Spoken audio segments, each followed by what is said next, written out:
Welcome to the Wealthworthy Podcast. I'm Trisha. Hi, I'm Darian. Thank you for joining us. This week we'll be talking about perceptions. Now, perceptions really influences the way that you approach the world. It tells people how to see you and how you see people as well. So the first question I'd want to ask around this is, how do you feel perceptions affect you?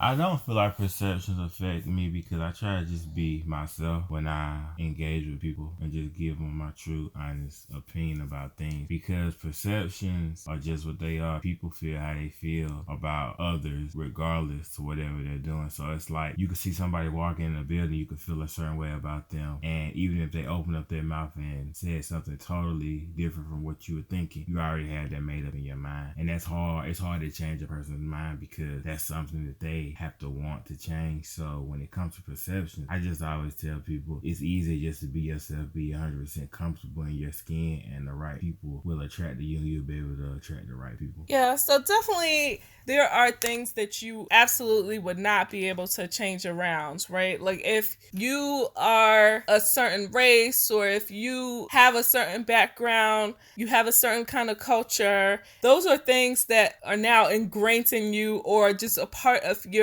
being that you can't change.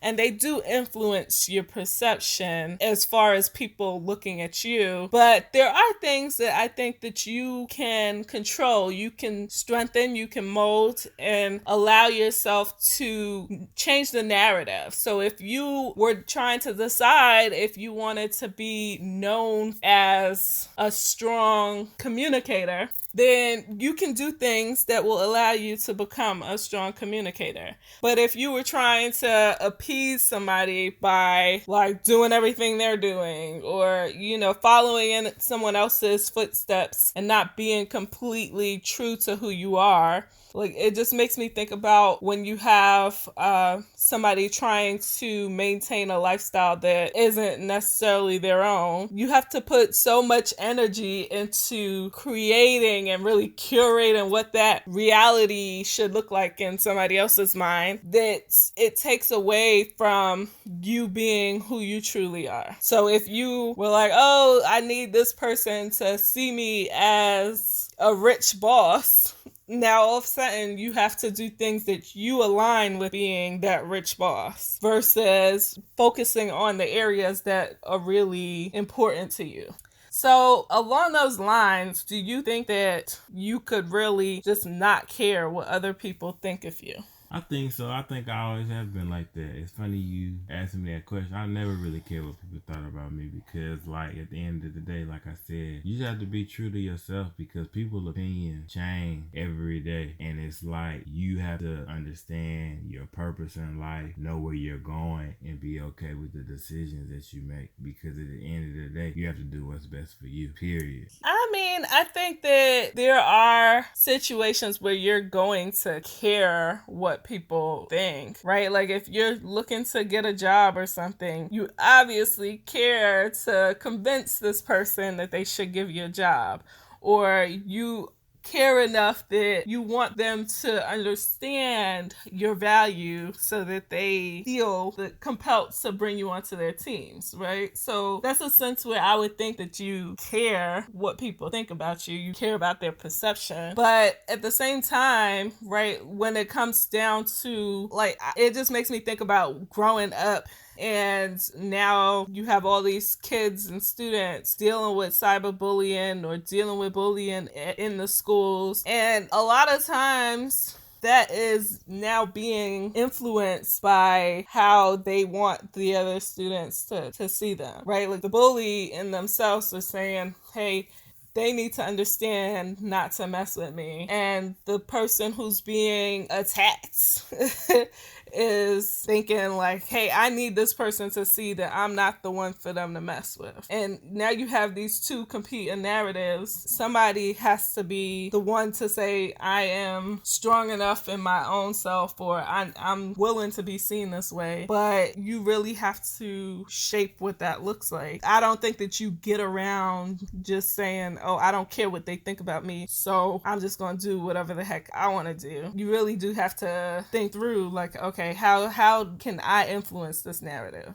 You have something to add there? You gotta be true to yourself. Like I said, you have to be, and that's it. I mean, I think it's easier said than done, especially with this generation. I think about even growing up, bullies were around. We were in school, but I don't think it was to that extent. But then again, it might have been to that extent. But I think it's just all about your upbringing too. Because I think, like, personally for me growing up, my mom always instilled in me to have confidence, have high self-esteem. So I think with those things, if you don't get that at a younger age, it makes it tough when you go through elementary all the way up to being an adult. It's probably adults still right now that struggle with that just because they missed that part of their life wasn't structured how it should have been to an extent to get the confidence and have high self-esteem when dealing with people. But it all starts when you're a child. People don't realize that. People always say, oh, well, this adult or this person has issues now, but it all started from the beginning, you know? You talk about perception, but I think it goes back to children get their perception from their parents and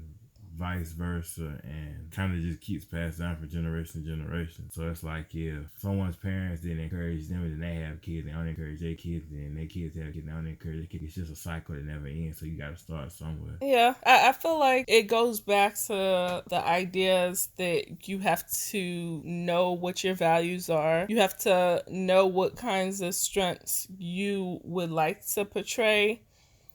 And you have to actually put work into being the kind of person that you would like to be perceived as, right? So if you want to be seen a certain way, you have to be doing things that align with that. So if everything that you're doing is outside of those things, then it's hard for people to even get a sense that that's who you are and that's who you want to be. Do you think then that, like, now as adults, right, do you think you have to be more politically correct, especially the higher up you go in your career, in your life, like where you are in your life, right? Like, do you think that it influences the way that you act? I would say no, you just have to be transitional. So it's like we all have co-workers, and then we also have friends, and we have family. I think you have to just know how to turn it on and turn it off. And sometimes just keep it turned on, because at the end of the day, I'm a firm believer in habit. And your true self will always come out one way or another, sooner or later. Even if you go in here and you paint this picture that you're something that you're not, or vice versa, eventually you will always show your true colors and they'll come to light. So sometimes it's better off just being honest, because you know at the end of the day it all comes out eventually. And being politically correct, I think that's just the thing about it. It's being correct, but it's all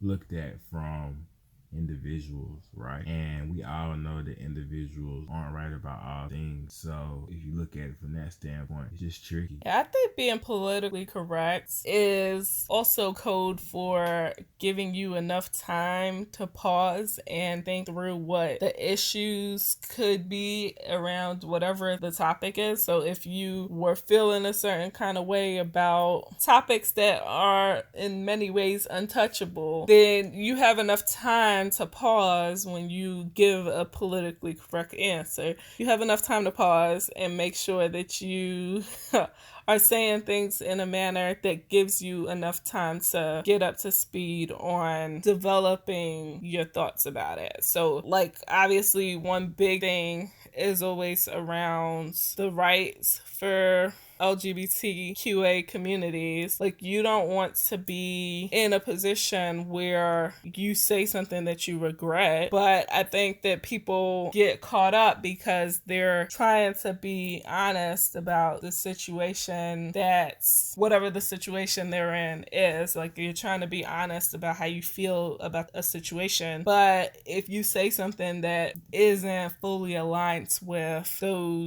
the values that the person you're communicating to has, then it changes the narrative a little bit, and it's hard to take back anything once you've said it.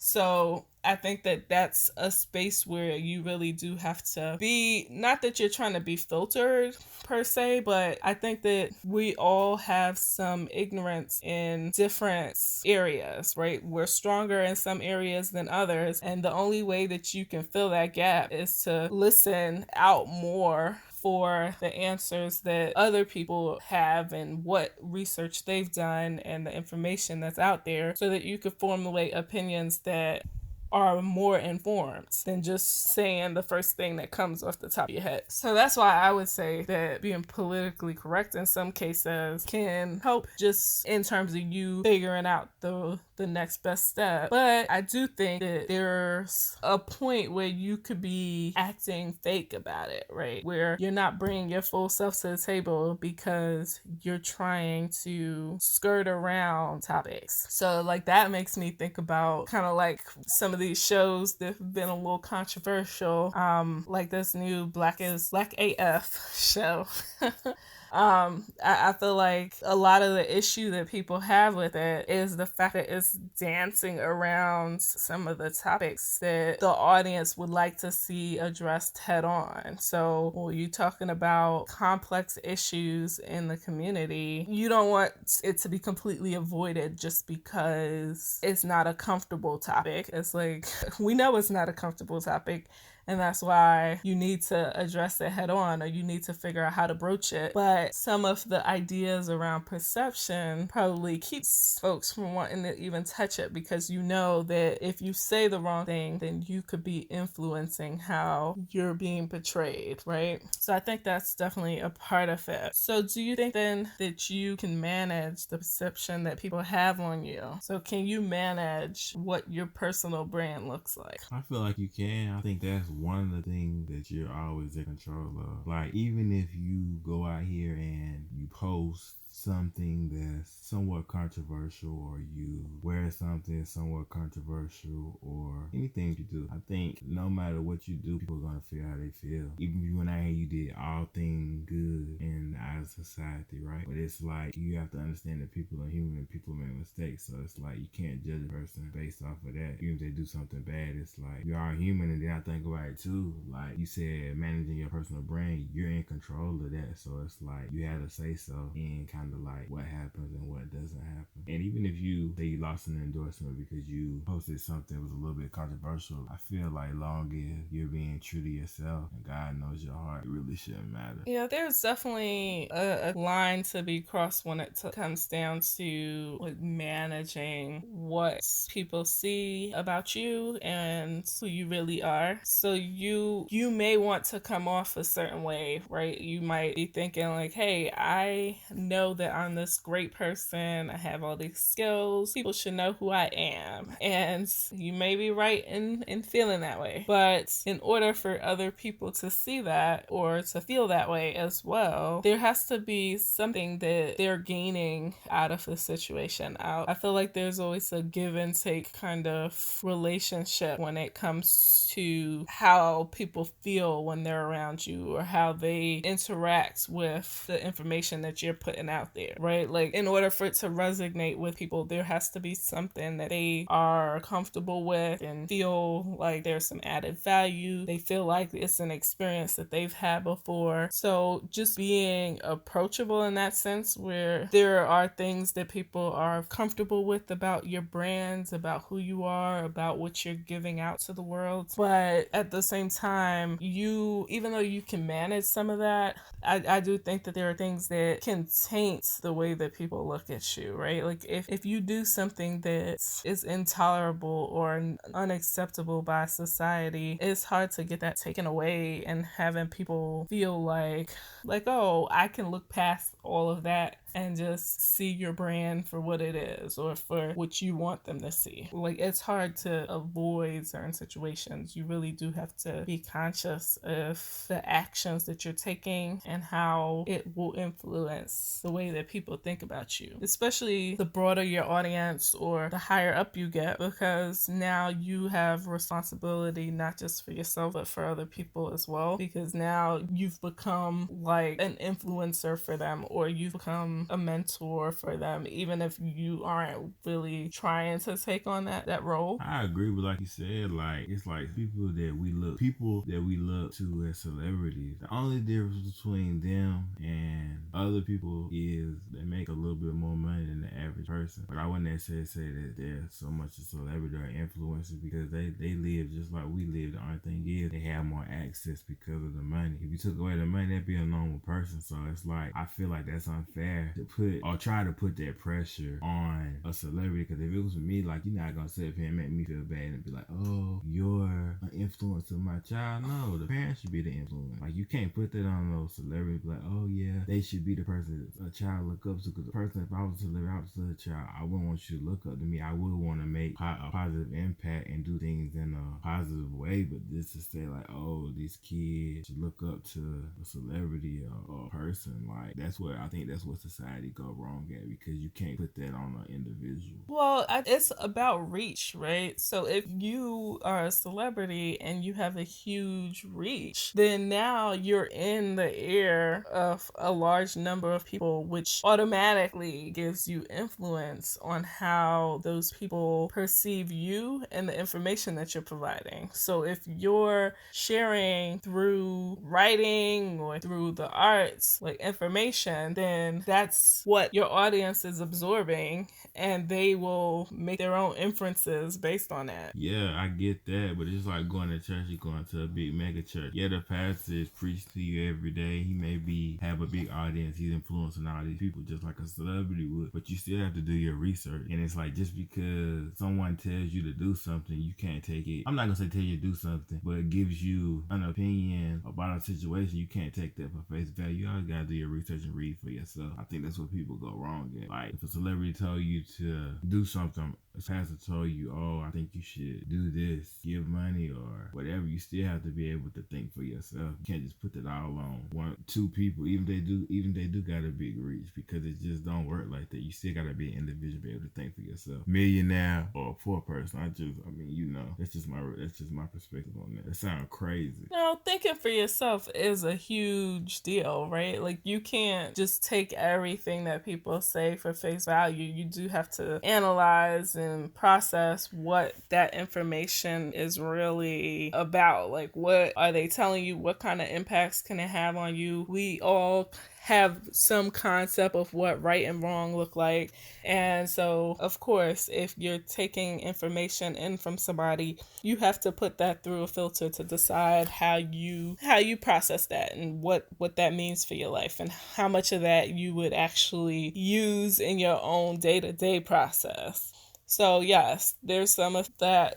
There's some influence in there where you have to be your own filter and say, like, I hear you, but that's not how I feel, and be okay with that. But in terms of perception, right, those type of influences are where people make the judgment call on whether or not they trust the information that you provide, whether they think it's valuable, and just overall the kinds of person that they now think that you are, right? Whether they agree with what you're saying or not. It gives them that point now to say, I like this person because of X, Y, and Z, versus just saying like, oh, they're not who I thought they were, or, you know, like, there's just more information out there that they're now processing and trying to figure out in order to make a judgment call on how they feel about you.